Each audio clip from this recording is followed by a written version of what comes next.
Okay तो भाई फटा पोस्टर निकला चूहिया, नहीं मतलब चूहिया नहीं भाई, निकला छक्का। मेरे को समझ में नहीं आ रहा भाई, डब्ल्यू वाले जिस चूतियों को पिछले 2 महीने से टीज कर रही है एज ए मिस्ट्री मैन, भाई वो ऐसा बंदा है जिसको कोई जानता भी नहीं है। एग्जैक्टली क्या हुआ बवाल आज के स्मैकडाउन वॉर में आपको सब कुछ बताने वाला। लोगन पॉल भाई करंट टाइम में एलिमिनेशन चेंबर के अंदर क्वालिफाई भी हो चुके हैं। उससे पहले भाई सारे लोग चैनल को सब्सक्राइब कर दीजिए। तो सबसे पहले भाई मैं आपको बताता था आज के स्मैकडाउन के ऊपर जेउसो के ऊपर अटैक हो जाता है, जेका फाटू जेउसो को लेकर जाते हैं, फिर ट्रिक्स विलियम वगैरह बहुत सारे हील टीम हंसना शुरू कर देते हैं। इनफैक्ट ड्रू मैकिंटायर आकर बोलते कि चलो ठीक है एक सुपरस्टार आउट हो गया तो 5 लोग फेस करेंगे। और इस बात को लेकर कोडी रोड्स बहुत ज्यादा खफा हो जाता है, आकर ड्रू मैकिंटायर के ऊपर अटैक करने की कोशिश करते हैं, पर ड्रू मैकिंटायर भाग जाते हैं। फिर रैंडी ऑर्टन वहां पर आते हैं। एलिमिनेशन चेंबर के अंदर भाई जितने भी लोग कंपीट कर रहे हैं एक एक करके भाई सारे लोग रिंग के अंदर आते हैं, सबके बीच में तू मैं यहाँ पर हो जाता है और एले नाइट यहाँ पर भीड़ जाता है। यहाँ पर ट्रिक्स विलियम के साथ रैंडी ऑर्टन आरकेओ लगाना शुरू कर देते हैं और रैंडी ऑर्टन और कोडी रोड्स के बीच में हमें फेस ऑफ भी देखने को मिलता है। ये हुआ आज के स्मैकडाउन का स्टार्टिंग पोर्शन। उसके बाद डब्ल्यू वाले यहाँ पर सोलो सिक्वा का मैच करवाती है अंकल हॉडी के साथ। मैं झूठ नहीं बोल रहा हूँ भाई, मैं अगर अगले 100 साल तक भी ट्रिपल एच को गाली दूं तो कम नहीं है भाई, जितना बड़ा भड़वा साला ट्रिपल एच मतलब सोलो सिक्वा को बर्बाद कर दिया। सोलो सिक्वा एक टाइम पर स्मैकडाउन को मेन इवेंट किया करता था। आज वो करेंट में एक चुतिया सा लंटेन के लिए भाई फाइट कर रहा, वो भी अंकल हॉडी ऐसे चुतिया से सुपरस्टार के साथ। बाकी होता है क्या भाई, सोलो सिक्वा का डब्ल्यूडब्ल्यूई कंपनी के अंदर कुछ भी लिटरली नहीं बचा है भाई। इस मैच के अंदर वो हार जाता, अंकल हॉडी उनको हरा देते हैं और फिर अंकल हॉडी भाई अपना सबसे बड़ा तोहफा जाते हैं लंटेन को उठाने के लिए, पर फिर सोलो सिक्वा के चमचा आकर भाई लंटेन उठाकर चले जाते हैं। तो कुल मिलाकर बात है भाई इन चूतियों का रवलरी अभी भी नहीं खत्म हुआ है, अभी भी अंकल हॉडी को नहीं लंटेन मिला। डब्ल्यूडब्ल्यूई वाले ऐसे ही ये चुतियापा करने वाली है। मैं दिल से कराहता हूं भाई, मैं दिल से गाली दे रहा हूं, मैं सच में परेशान साला हो गया हूं। बाकी देर इसको आगे में शो के ऊपर हमें ड्रू मैकिंटायर देखने को मिलता है। निक ऑल्डिस साफ तरीके से समझा देते भैया ड्रू मैकिंटायर थोड़ा सा बच के रहो, कल एलिमिनेशन चेंबर होने वाला है। इधर भाई पॉल वन अपने लॉन्डो को लेकर पहुंच गया स्मैकडाउन को ऊपर। पॉल वन के पास करंट में 2 लॉन्डा है भाई, कब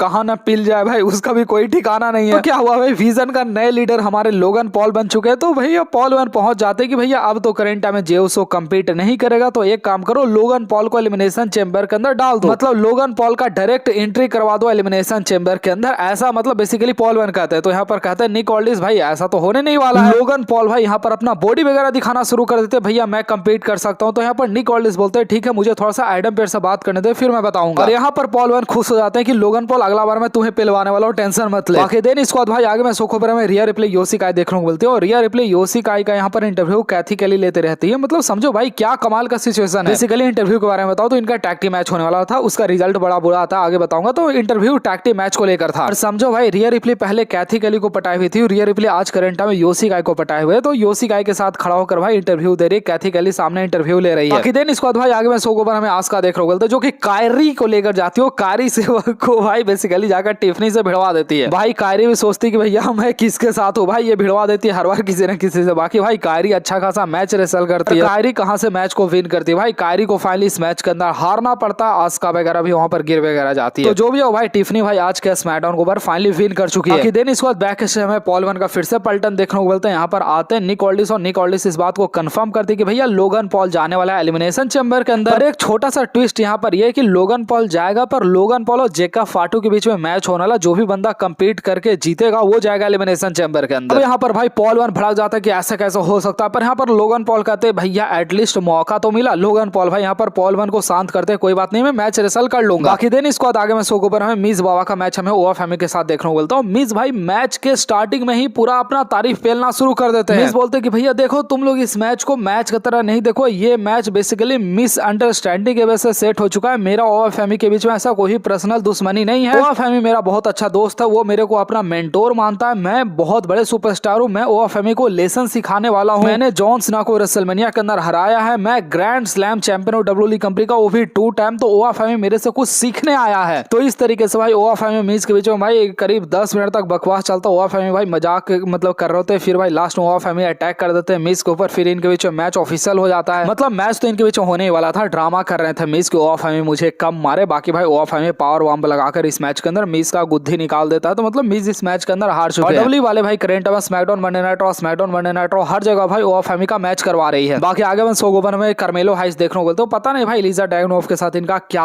पंगा है क्या नहीं पता नहीं भाई, क्या बकवास बैक स्टेज करते रहते हैं। बाकी भाई कार्मेलो हाइस को आज के स्मैकडाउन के ऊपर भी ऑब्वियस बात है टाइटल डिफेंस करना था, तो आज के स्मैकडाउन के ऊपर मैट कार्डोना के अगेंस्ट ये टाइटल डिफेंस किए थे। तो मैट कार्डोना जो कि एक टाइम पर कहते थे मैं स्मैकडाउन को बचा सकता हूँ, मैं डब्ल्यूडब्ल्यूई कंपनी को बचा सकता हूँ, भैया तू खुद बचा ले भाई, हर एक स्मैकडाउन को बंदा हार रहा है भाई, भाई आज के स्मैकडाउन को भी बंदा हार चुका है। वैसे बाकी दिन इसको आगे में शो को में मिस्ट्री बॉक्स देखने को मिलता है, बहुत सारे सुपरस्टार इकट्ठा हो जाता है, आर्ट्रूथ भाई वहां पर इकट्ठा हो जाते हैं। उसके बाद भाई ये बंदा भाई अलग ही लेवल का है। जॉनी ग्रेगनो का क्या कैरेक्टर है भाई, ये बंदा हर जगह सो के जा रहा है जब से टोमासो चैंपा गया। भाई तुम क्या चुतियापा कर रहे हो भाई स्मैकडाउन के ऊपर, एक नया स्टोरी लाइन हर बार बन जाता है। वैसे आर्ट्रूथ भाई बैक स्टेज सारे लोग को ESPN के बारे में समझा रहे होते हैं, मैंने तो भाई सुना भी नहीं क्या चुतियापा चलता है भाई, मेरे सच में समझ से बाहर। बाकी होता क्या है भाई यहाँ पर आगे में शो को में बेसिकली जॉर्डेनी ग्रेस का एक छोटा सा मैच देखने को मिलता है, वही जॉनी ग्रेगनो की फ्रेंड के साथ। तो इस मैच के अंदर जॉर्डेनी ग्रेस मैच के अंदर जीत जाती है। जॉनी ग्रेगनो भाई स्टील मैच के बाहर सोए रहते हैं, फिर उठ के चले जाते हैं, पता नहीं क्या चुतियापा डब्ल्यू वाले कर रही है। वैसे आगे में शो को हमें देखने को मिलते हैं रकेल से इंटरव्यू के अंदर पूछा जाता है आप क्या एलिमिनेशन चैंबर विन करोगी, कहती है हाँ विन करके मैं जेट कारगिल को चैलेंज करूंगा। जेट कारगिल और रकेल के बीच फेस ऑफ देखने को मिलता है। साथ ही साथ भाई जेट कारगिल का फेस ऑफ हमें मिया एम के साथ भी हमें देखने को मिलता है, छोटा सा डब्ल्यू वाले यहाँ पर फेस ऑफ वगैरह दिखाती है। आज के स्मैकडाउन के ऊपर डब्ल्यू वाले ने इस बात को कंफर्म कर दिया कि हॉल ऑफ फेम के अंदर एजे स्टाइल्स स्टेफनी मैकमैन दोनों हॉल ऑफ फेम के अंदर इंडक्ट होने वाले हैं। दिन इसको आगे में शो कवर में बैक स्टेज हमें फाइट देखने को मिल जाता है। फाइट ने यहाँ पर बहस हमें सैमी ज़ेन और जेका फाटो के बीच में देखने को मिल जाता है। सैमी ज़ेन को बेसिकली ये लग रहा था कि ये बंदा जो जेका फाटो इसने ही जानबूझकर जे उसो के ऊपर अटैक किया, क्योंकि मतलब जैसे जे उसो के ऊपर अटैक हुआ ये बंदा सबसे पहले वहां पर मौजूद था। जेका फाटो कहते कि भैया मैं क्यों अटैक करूंगा, जे उसो मेरा भाई है। तो सैमी ज़ेन बोलते कि भैया तू ऑलरेडी एलिमिनेशन चैंबर के अंदर एक बार डिस्क्वालीफाई हो चुका है, और अब जब तुम अटैक कर दिया तुम एक बार फिर से क्वालीफाई हो चुका है एलिमिनेशन चैंबर के लिए, तुम्हारा मैच लोगन पॉल के साथ सेट हो चुका, तो तुम जानबूझकर सब सारा कांड किए हो। तो वही बेसिकली भाई करंट टाइम मिसअंडरस्टैंडिंग यहाँ पर सैमी ज़ेन और जेका फाटो के बीच में हो गया था। पता नहीं भाई सैमी ज़ेन का क्या चुतियापा वाला कैरेक्टर चल रहा है, समझ रहे हो। सैमी ज़ेन भाई दिसंबर में नंबर 1 बैटिंग ऑर्ड्स में नंबर 1 पर आते थे भाई, कि मतलब Sami Zayn Royal Rumble win करके रेसलमेनिया को मेन इवेंट करेंगे, साला को एलिमिनेशन चैंबर के अंदर मौका नहीं मिल रहा है। ये बंदा बैक स्टेज सबको ज्ञान पेलते जा रहा है, मतलब क्या ड्रामा है भाई, क्या शर्मनाक स्टोरी लाइन है। भाई आगे में शो को पर हमें रियर रिप्ले योशिकाई का टैग टीम मैच देखने को मिलता है, जो कि ऑफिशियली एक टैग टीम मैच था। मोटी आंटी और उनकी फ्रेंड, क्या नाम है भाई मैं नाम भूल जाता हूं, सॉरी मेरे को नाम याद आ गया भाई, लेस लेजेंड के अगेंस्ट। भाई गेस व्हाट भाई यहाँ पर भाई रियर रिप्ले टाइटल हार चुके हैं लेस लेजेंड, मोटी आंटी नए टैग टीम चैंपियन बन चुकी है। ठीक है भाई डब्ल्यू वाले मेरे ख्याल से रियर रिप्ले को एक अलग डायरेक्शन में शायद से रेसलमेनिया के टाइम पर भेजने वाले। रियर रिप्ले बड़ी सुपरस्टार है, तो हो सकता है डब्ल्यू वाले ने ये डिसीजन लिया। बाकी दिन इसके बाद भाई आगे में शो के मेन इवेंट के अंदर हमें देखने को मिलता है जेका फाटो और लोगन पॉल का मैच, जो भी इस मैच के अंदर विन करता है क्वालीफाई हो जाता है। अब भाई ट्विस्ट देखने को मिलता है, अब मिस्ट्री अटैक करता है भाई, एक बार फिर से आ जाता हूँ, इस बार भाई लोगन पॉल पकड़ के उसका मास्क वगैरह उतार देता हूँ। भाई मतलब क्या, मतलब मैं क्या बोलूं भाई, मैं क्या बोलूं, ये चूतिया भाई कोई रेसलर भी नहीं है, बैक स्टेज का कोई नहीं रहता है, वो क्या कहा जाए बॉडीगार्ड वगैरह जो भी रहता है भाई, वो ट्रेनर वगैरह वो था। मतलब क्या डब्ल्यू वाले जिस चीज को पिछले 2 महीना से हाइप किए भाई, मैं आपको सही बताता देखो मैं आपको बताता हूँ, ट्रिपल एच एक नंबर का भड़वा इंसान है, इससे कुछ भी नहीं होता। डब्ल्यूडब्ल्यूई कंपनी का स्टोरी लाइन करंट है बिल्कुल हिल चुका है। सबसे पहले भाई सेथ रॉलिंस इंजर्ड हो गए, फिर ब्रॉन ब्रेकर इंजर्ड हो गए, फिर ब्रॉन्सन रीड इंजर्ड हो गया, और डब्ल्यू वालों को भाई एक विजन के मेंबर को डालना था एलिमिनेशन चैंबर के अंदर। अगर आपको नहीं पता तो बेसिकली एलिमिनेशन चैंबर के अंदर ब्रॉन्सन रीड जीतने वाले थे उस दिन मैच के अंदर, पर एलिमिनेशन चैंबर से पहले मतलब मैच ही के अंदर वो ब्रॉन्सन रीड इंजर्ड हो गए, इसलिए वो बाहर हो गए। भाई यहाँ पर डब्ल्यू वाले ने भाई स्मैकडाउन के ऊपर सारा ड्रामा रचाया, वो जे उसो को फेक इंजरी दे दिए, जे उसो चले गए, फिर लोगन पॉल को मौका दिया गया, जेकब फाटू को दोबारा से मौका दिया गया। अब Logan Paul finally elimination chamber के अंदर जा चुके हैं। लोगन पॉल ने हरा दिया जेकब फाटू को ड्रू मैकिंटायर के हेल्प से, और अब finally Paul man ring side के ऊपर थोड़ा बहुत ड्रामा कर सकते हैं। तो डब्ल्यूडब्ल्यूई कंपनी भाई करंट में एल पर जा चुका है, इनका स्टोरी लाइन बिल्कुल एल पर जा चुका है, कुछ भी नहीं बचा भाई। ये कल को कोई और स्टोरी लाइन चलाते हैं, आज कोई और स्टोरी लाइन चलाते हैं। ये मेरा फ्रस्ट्रेशन है भाई। ये रेसलमेनिया का 30-40 हजार टिकट बिका है भाई, वो लोग भी अफसोस करेंगे क्या मैं रेसलमेनिया देखने आया हूँ। इनका आधा से ज्यादा सुपरस्टार इंजर्ड है, इनके पास जो चैंपियन है भाई वो चैंपियन किसी काम का नहीं। पिछला वाला कोडी रोड्स तो भाई भड़वा हुआ अलग लेवल का था, वो एक मीम नहीं था कि वो बंदा अलग लेवल का बंदा था, वो सेम भाई कोडी रोड्स वो अलग लेवल का बंदा है भाई। बाकी भाई ठीक ठाक था आज का स्मैकडाउन, कैसा है आपको बताएगा। वीडियो को लाइक करके चैनल को सब्सक्राइब कीजिएगा भाई, वीडियो को लाइक।